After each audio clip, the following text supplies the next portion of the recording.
I am the yearbook girl. Like, I am the yearbook girl on set. I'm like, everybody get together. We're gonna need to remember this moment. Am I not?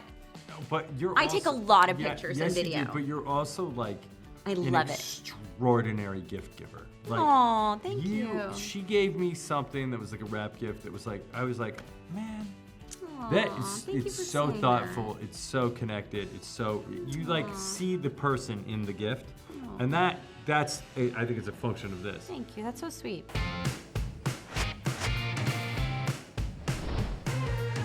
I put this in the end table the night you stayed over because, I don't know, I thought it would be a keepsake at our wedding or something. That's how dumb I was in my 20s. You weren't dumb. I was a little bit dumb. They were really like wholesale separate worlds that we were in, and the supporting cast were like separate world.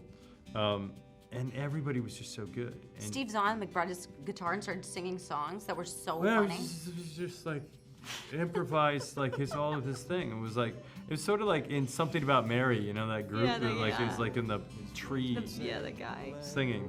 They were unbelievable. Jesse Williams was amazing, and Zoe Chow, and Tig Notaro. And little Mr. Kimmel. Mr. Wesley Kimmel. No. He was so good. He's so good. And Tig, I mean, we really had like, Tig and I ended up having the whole, she's just so funny. She kept cracking me up, and every scene was hard to like maintain. Never stops being weird. So weird. The really interesting thing about the split screen is that can get really cheesy really easily if it's not done well, and it can feel like a 1970s split screen, you know, kind of.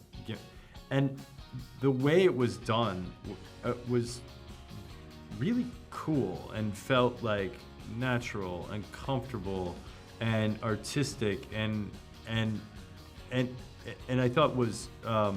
It made you feel like we were in the room together, even though we were on FaceTime with one another or on the phone with one another in scenes. And I think it allowed for you to fall in love with the idea of them falling in love. You and I tell each other everything, right? Always. We didn't really know each other. We like met, Yeah. but didn't know each other. And we shared videos a month ahead of time. I think I called you and I was like, I'm a little worried that we don't know each other very well. And we're supposed to be best friends for 20 years. So as we started sending videos to each other. Yeah, just like back and forth. Like 30 seconds. Yeah, like this, what's your day look like? What's happening? Right. And then what's something that scared you today? Like, and then it started building this. I did have to say after 2 or 3 videos, you're gonna have to ask me a question. Yes, you did. Yes, you did. Because I was like trying to figure out what was happening here. It wasn't like you. Was it weird? Yeah, no, because you didn't explicitly say, I'm gonna start sending you videos. I didn't? I think I did. No, you didn't. You just started sending them, and I was like, oh, oh. Was that weird? No, it wasn't No, weird. I definitely explained it in the first video. Maybe you missed it. Yes, I did. Well, then I missed it. Okay. I don't know. I got an idea. I'm coming to LA for a week. I'm gonna look after Jack, and you can stay here. Mila and I are these people that like our friends will be like, hey, come stay at our place. And we're like, don't say that if you don't mean it, because we'll actually come. And we do. Like, we legitimately do. By the way, we both have a place in New York that is a friend, longtime friend of hers, new friend of ours. And they're like, hey, come stay at our place anytime. And now I'm like, wait, we're going to New York to do some press. I'm like, are you staying there? Because if you're not staying there, I'm staying there. I will take people up on that option to stay in their place. Full stop. Like, no problem. Like, at one point we were shooting together. Reese is like, come down to this place. Like, it's amazing. We have a place there. Come stay. And Mila and I are like, yep, okay, we're coming. It's on. And sure enough, spring break, here we are. There they were. Hey, entertain us. We're here. I just got punked. I mean, I love Joan Punked. That was so funny, so genius. That show is so funny. And you know what other movie I really liked that you did? This might make it, well, I don't know, whatever. Butterfly Effect. No, thanks. Love that movie. Thank you. It was great. I love that movie. It's a great movie. I probably have an easier time naming the things that she's done that I didn't like, because. Like what? No, only because every time I see you do something, I get what you're doing.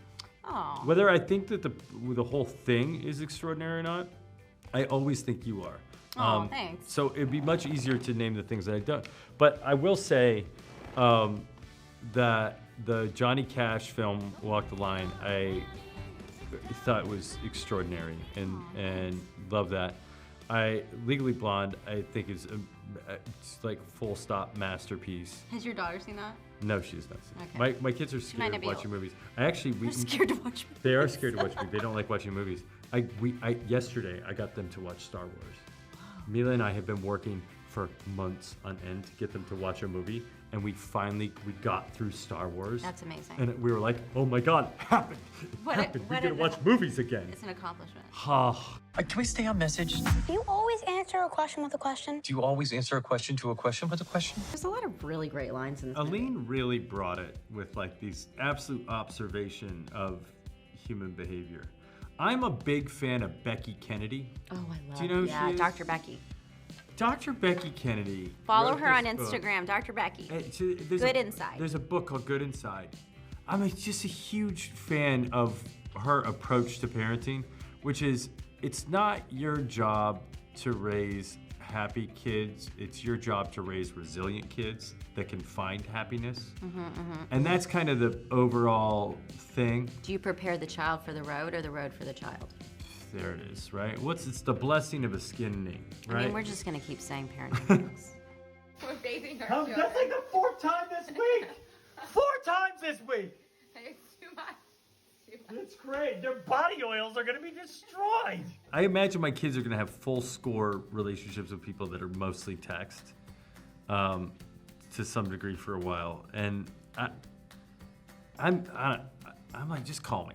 Like the thing I text them most is like, call me, because I can't do this. Like I don't want this conversation to be like an all-day conversation, and it's gonna be an all-day conversation if we have to just. There's a point at which you need to get off text and Just pick call up the phone. me. I know, and you have to, like, I talk to my kids who are older about like the power of just picking up the phone and just getting through something, or having that direct communication can sometimes, get right to the point. And it's kind of exciting too when like all of a sudden you see somebody's name light up and it's me, it's somebody. It's like and it's like it's fun. Like where is like this kids gonna that go? age don't like you to call them. They don't want it. They're not into it. They're not feeling it. They're like, ugh, it's my mom. My kids still are very excited about calling. I know, because they're little and cute.